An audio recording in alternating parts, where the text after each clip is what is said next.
ವಿಚಾರ ಅಂತಂದ್ರೆ ಎರೆಹುಳು ಗೊಬ್ಬರ ಅಂತ. ಸೊ ಗೊಬ್ಬರ ಅಂದ್ರೆ ತಾವೆಲ್ಲ ಎಲ್ಲಾರು ತಯಾರು ಮಾಡ್ತಾನೆ ಇದೀವಿ, ಇಲ್ಲ ಅಂತ ಹೇಳಲ್ಲ.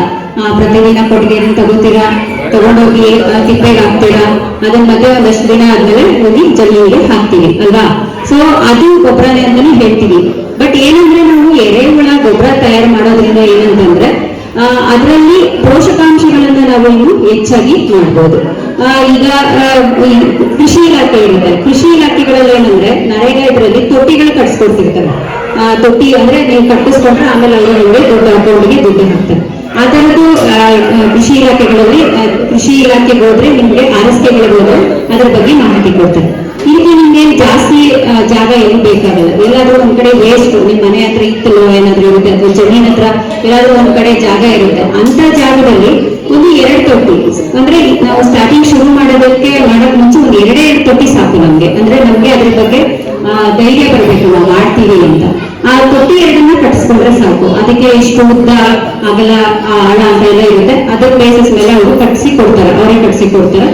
ಕಟ್ಟಿಸ್ಕೊಂಡು ಆಮೇಲೆ ನೀವು ಅದನ್ನ ಇದು ಮಾಡ್ಕೋಬಹುದು. ಫಸ್ಟ್ ನಾವು ಮಾಡ್ಬೇಕಾಗಿರೋದು ಅದು ತೊಟ್ಟಿ 2 ರೆಡಿ ಆದ್ರೆ ಅದಾಗುತ್ತೆ. ಇಲ್ಲ ನಾನು ತೊಟ್ಟಿ ಮಾಡ್ಕೊಳ್ಳಲ್ಲ, ನನಗೆ ತೊಟ್ಟಿ ಹೀಗೆ ಮಾಡಕ್ಕಾಗಲ್ಲ ಅಂತಂದ್ರೆ ಒಂದು ಖಾಲಿ ಇರೋ ಜಾಗದಲ್ಲಿ ಒಂದ್ ಸ್ವಲ್ಪ ನೆರಳು ಮೇಲೆ ಮಳೆ ನೀರು ಬೀಳದೆ ಇರ್ತಾರ ತೆಂಗಿನ ಗರಿಗಳನ್ನ ಹಾಕೊಂಡು ಅದಕ್ಕೆ ಪ್ಲಾಸ್ಟಿಕ್ ಚೀಲ ಹಾಕೊಂಡು ಒಂದು ಜಾಗನ ರೆಡಿ ಮಾಡ್ಕೋಬಹುದು. ಅದೇನಂದ್ರೆ ನಾವು ಗುಡ್ಡೆ ಪದ್ಧತಿಯಲ್ಲಿ ಅಂದ್ರೆ ಸುಮ್ಮನೆ ಇವ್ರು ಹಾಕ್ಕೊಂಡು ಅದರಲ್ಲೂ ಸಹ ನಾವು ಎರೆಹುಳನ ತಯಾರು ಮಾಡ್ಕೋಬಹುದು.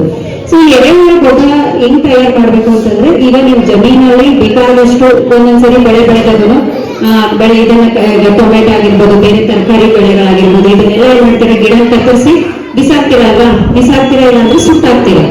ಅದನ್ನ ಅದ್ರ ಬದಲು ನಾವು ಒಂದ್ ಕಡೆ ಅದನ್ನ ಎಲ್ಲ ಗುಡ್ಡೆ ಹಾಕೊಳ್ಳೋದು. ಆಮೇಲೆ ನೀವು ಜೊತೆನಲ್ಲಿ ಕಳೆ ಇರುತ್ತೆ, ಕಳೆನೆಲ್ಲ ಕೀಳ್ತೀರಾ, ಆ ಕಳೆನೂ ಸಹ ಅದರಲ್ಲಿ ಹಾಕೊಳ್ಳೋದು. ನೀವು ಒಂದ್ ಕಡೆ ಅದನ್ನ ಗುಡ್ಡೆ ಹಾಕೊಳ್ಳೋದು.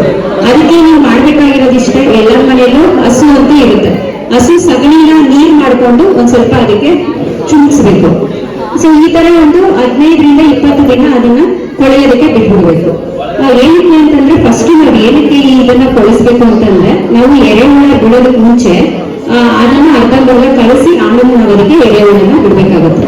ಯಾಕೆ ಅಂತಂದ್ರೆ ವಾರದಲ್ಲಿ ನಾವು ಈ ಗೊಬ್ಬರ ತಯಾರು ಮಾಡೋ ಟೈಮಲ್ಲಿ ಸುಮಾರು ಟೆಂಪರೇಚರ್ ಅಂತ ಏನ್ ಹೇಳ್ತೀವಿ ಅದು 60ರಿಂದ 70 ಡಿಗ್ರಿವರೆಗೂ ಹೋಗುತ್ತೆ. ಆ ಸಮಯದಲ್ಲಿ ನಾವು ಹುಳ ಏನಾದ್ರು ಬಿಟ್ರೆ ಹುಳ ಸತ್ತೋಗ್ಬಿಡುತ್ತೆ. ಅದಕ್ಕೋಸ್ಕರ ಇದನ್ನ ಏನಂದ್ರೆ ಎರೆಹುಳ ಬಿಡೋದಕ್ಕೆ ಮುಂಚೆ ನಾವು ಸ್ವಲ್ಪ ಕೊಳಸಿ ಅದಾದ್ಮೇಲೆ ಅದನ್ನ ನೀವು ತೊಟ್ಟಿ ಕಟ್ಸಿರ್ತೀರಲ್ವಾ, ಆ ತೊಟ್ಟಿಗೆ ಆ ಒಂದು ಇದನ್ನ ತಗೊಂಡ್ಬಂದು ಹಾಕ್ಬೋದು. ತಗೊಂಡ್ಬಂದು ಹಾಕಿ ಅದಕ್ಕೆ ಎರೆಹುಳ ಒಂದು ತೊಟ್ಟಿಗೆ 1 kg ಎರೆಹುಳನ ತಗೊಂಡು ಅದರಲ್ಲಿ ಬಿಡ್ಬೇಕಾಗುತ್ತೆ. ಎರೆಹುಳ ಒಂದು ಏನಂತಂದ್ರೆ ಅದು ಎಷ್ಟು ದೇಹ ತೂಕ ಇರುತ್ತೋ ಅದಕ್ಕಿಂತ ಹೆಚ್ಚಾಗಿ ತಿನ್ನುತ್ತೆ. ಈಗ ನೀವು 1000 kg ಅಂದ್ರೆ 1 ಟನ್ನಷ್ಟು ಕಸನ ಹಾಕಿರ್ತೀರ ಅಂದ್ರೆ ಅದು ತಿಂದು ನಮ್ಗೆ 7 kg ಗೊಬ್ಬರ ಕೊಡುತ್ತೆ.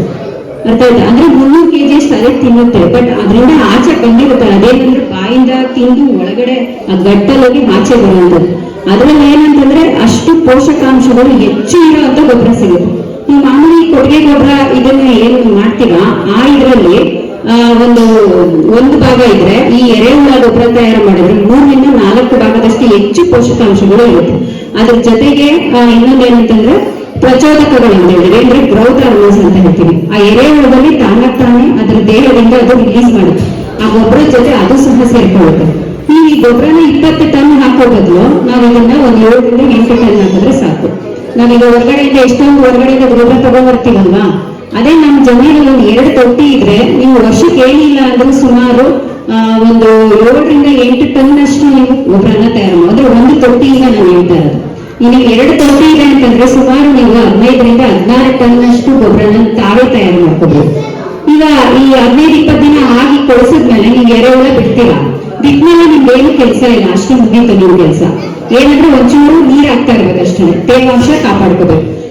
ತೇವಾಂಶ ಹಾಕ್ತೀವಿ ಅಂತ ಸುಮ್ಮನೆ ಸುರಿಯೋದಲ್ಲ, ನೀವು ಸುಮ್ಮನೆ ಚೂಸಿದಾಗ ಇದನ್ನ ವೇಸ್ಟ್ ತಗೊಂಡು ಇಲ್ಲಿ ಹಿಂಡಬೇಕು. ಹಿಂಡಿದಾಗ 1-2 ನೀರು ತೊಟ್ಟು ಆಚೆ ಬರಬೇಕು, ಅಷ್ಟೇ ಇರ್ಬೇಕಷ್ಟೇ. ಜಾಸ್ತಿ ಎತ್ಕೊಂಡಿದ ತಕ್ಷಣ ಈಗ ಸುರಿಬಾರ್ದು. ನೀವು ಆತರ ಸುರಿದಾಗ ಏನಾಗುತ್ತೆ ಗೊತ್ತಾ, ಹುಳ ಏನಾಗುತ್ತೆ ಸತ್ತೋಗ್ಬಿಡುತ್ತೆ. ಯಾಕಂದ್ರೆ ನೀರ್ ಜಾಸ್ತಿ ಇದ್ದಾಗ ಏನಾಗುತ್ತೆ ಉಸಿರಾಡಕ್ಕಾಗಲ್ಲ. ಈಗ ನಾವು ನೀರ್ ಒಳಗಡೆ ಹೋದಾಗ ಏನಾಗುತ್ತೆ ಹೇಳಿ, ಉಸಿರಾಡಕ್ಕಾಗಲ್ಲ ತಾನೆ. ಅದೇ ತರ ಹುಳನೂ ಅಷ್ಟೇನೆ, ಜಾಸ್ತಿ ನೀರ್ ಹಾಕ್ಬಿಟ್ರೆ ಉಸಿರಾಡಕ್ಕಾಗದೆ ಹುಳ ಸತ್ತೋಗ್ಬಿಡುತ್ತೆ. ಅದಕ್ಕೆ ಸ್ವಲ್ಪ ಪ್ರಮಾಣದಲ್ಲಿ ನೀರನ್ನ ಚುಮುಕ್ಸಿ ಅಷ್ಟು ಮಾಡ್ಬೇಕು. ಈ ತರ ಮಾಡಿ 1 ರಿಂದ 1.5 ತಿಂಗಳ ಒಳಗಡೆ ನೀವೇನ್ ಅರ್ಧಂಬರ್ಧ ಕೊಡ್ತೀರೋ ವೇಸ್ಟ್ ಹಾಕಿರ್ತೀರ 1.5 ತಿಂಗಳಲ್ಲಿ ಒಳ್ಳೆ ಗೊಬ್ಬರ ಆಗೋಗಿರುತ್ತೆ. ಗೊಬ್ಬರ ತಿಂದ್ಮೇಲೆ ಅದನ್ನ ತೆಗಿಯೋದು ಈಸಿ, ಯಾಕಂದ್ರೆ ಯಾವಾಗ ಗೊಬ್ಬರ ಹಾಕಿರ್ತೋ ಹುಳ ಎಲ್ಲ ಹೋಗಿ ಕೆಳಗಡೆ ಕುತ್ಕೊಂಡ್ಬಿಡುತ್ತೆ. ಅದನ್ನ ನಾವ್ ಹೆಂಗೆ ಈಸಿಯಾಗಿ ಸಪ್ರೇಟ್ ಮಾಡ್ಕೋಬಹುದು. ಈ ಗೊಬ್ಬರನ ಕೈಯಿಂದ ತೆಗಿಬಹುದು. ಕೆಳಗಡೆ ಹುಳ ಇರುತ್ತೆ, ಹುಳನ ಏನ್ ಮಾಡ್ಬೋದು, ಸಗಣಿ ಹಾಕಿರುತ್ತಲ್ಲ, ಹಸು ಸಗಣಿ ಹಾಕಿರುತ್ತೆ, ಹಸು ಸಗಣಿನ ತಗೊಂಡು ಉಂಡೆ ಮಾಡ್ಕೊಂಡು ಬಾಲ್ಸ್ ತರ ಮಾಡ್ಬಿಟ್ಟು ಎಲ್ಲಾ ತೊಟ್ಟಿಯಲ್ಲಿ ಕಾರ್ನರ್ ಅಲ್ಲಿ ಒಂದು 4-5 ಕಡೆ ಇಟ್ರೆ ಅವಾಗ ಏನಾಗುತ್ತೆ, ಈ ಹುಳ ಬಂದು ಎಲ್ಲ ಸಗಣಿಗೆ ಅಂಟ್ಕೋಬೇಕು. ಯಾಕಂದ್ರೆ ಅದಕ್ಕೆ ಹೊಸ ಊಟ ಬೇಕು. ಇದನ್ನೆಲ್ಲ ತಿಂದುಬಿಟ್ಟಿರುತ್ತಲ್ಲ, ಯಾಕಂದ್ರೆ ಅದು ತುಂಬಾ ತಿನ್ನುತ್ತೆ, ದೇಹ ತೂಕಕ್ಕಿಂತ ಹೆಚ್ಚಾಗಿ ತಿನ್ನುತ್ತೆ. ಈ 100 ಗ್ರಾಮ್ ಹುಳ ಇದೆ ಅಂತಂದ್ರೆ 150 ಗ್ರಾಮ್ ಅಷ್ಟು ಊಟನೇ ತಿನ್ನುತ್ತೆ.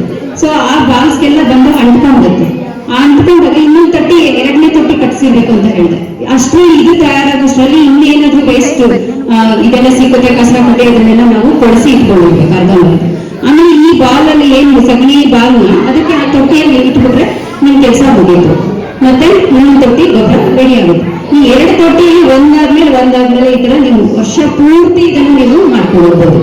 ಇನ್ನೊಂದು ಏನಂದ್ರೆ ಬರೀ ಗೊಬ್ಬರ ತಯಾರು ಮಾಡೋದಲ್ಲ, ಅದ್ರ ಜೊತೆಗೆ ನೀವು ಹುಳನೂ ಸಹ ಮಾಡ್ಬೋದು. 1 kg ಎರೆಹುಳ ಬಂದು 700 ರಿಂದ 800 ರೂಪಾಯಿ ಇದೆ.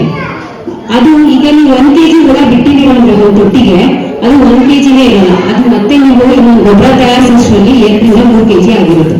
ಹುಳನೂ ಆಗಿರುತ್ತೆ, ಅದ್ರ ಜೊತೆಗೆ ಮೊಟ್ಟೆನೂ ಇಟ್ಟಿರುತ್ತೆ.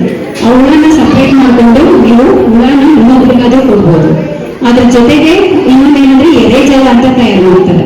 ಎರೆಜಲ ಅಂತಂದ್ರೆ ಅವುಗಳನ್ನೆಲ್ಲ ಕಲೆಕ್ಟ್ ಮಾಡ್ಕೊಂಡ್ಬಿಡೋದು. ಅದಕ್ಕೆ ಉಗುರು ಬೆಚ್ಚಗಿರೋ ನೀರನ್ನ 1 kgಗೆ 1 ಲೀಟರ್ ನೀರನ್ನ ಹಾಕಿ ಒಂದು 5 ನಿಮಿಷ ಬಿಡೋದು.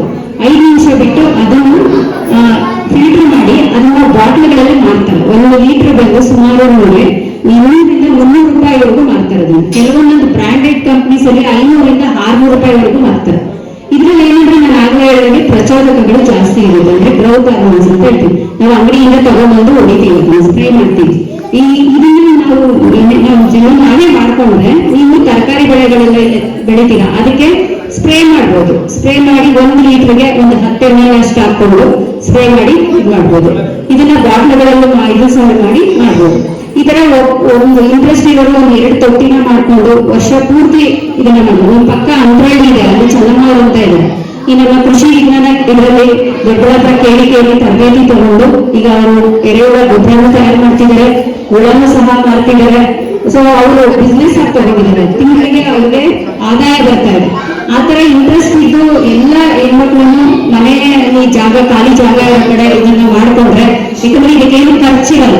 ನಮ್ಗೆ ಸಿಗುವಂತ ಕಸ ಕಡಿ ತಗೊಂಡು ಹಾಕಿ ಗೊಬ್ಬರ ಮಾಡೋದಷ್ಟೇ. ಅದಕ್ಕೆ ಸ್ವಲ್ಪ ಸಗಣಿ ನೀರು ಬೇಕಾಗುತ್ತೆ ಅಷ್ಟೇ ಸ್ಟಾರ್ಟಿಂಗ್. ಆಮೇಲೆ ನೀವು ಏನು ಅದರದ್ದು ಅವಶ್ಯಕತೆ.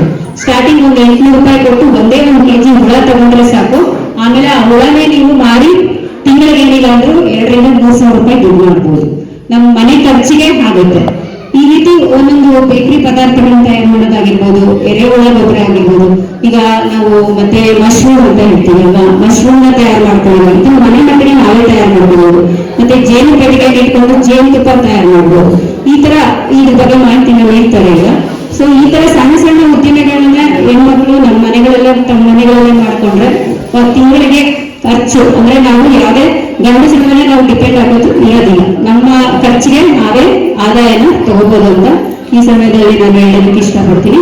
ಏನಾದ್ರೂ ಮಾಹಿತಿ ಬೇಕಿದ್ರೆ ಸೊ ನನ್ನ ಫೋನ್ ನಂಬರ್ ಸ್ಟೂಡೆಂಟ್ಸ್ ಹತ್ರ ಇದೆ, ತಗೊಂಡ್ರೆ ನಾನು ನಿಮಗೆ ಕಂಪ್ಲೀಟ್ ಮಾಹಿತಿನ ನಿಮಗೆ ಕೊಡ್ತೀನಿ. ಧನ್ಯವಾದ. ಎರೆಹುಳು ಗೊಬ್ಬರದ ಮಾಹಿತಿ ಬಗ್ಗೆ ಸಂಕ್ಷಿಪ್ತವಾಗಿ ವಿವರಣೆ ನೀಡಿದ ಗಾಯತ್ರಿ ಮೇಡಮ್ಗೆ ಧನ್ಯವಾದಗಳು.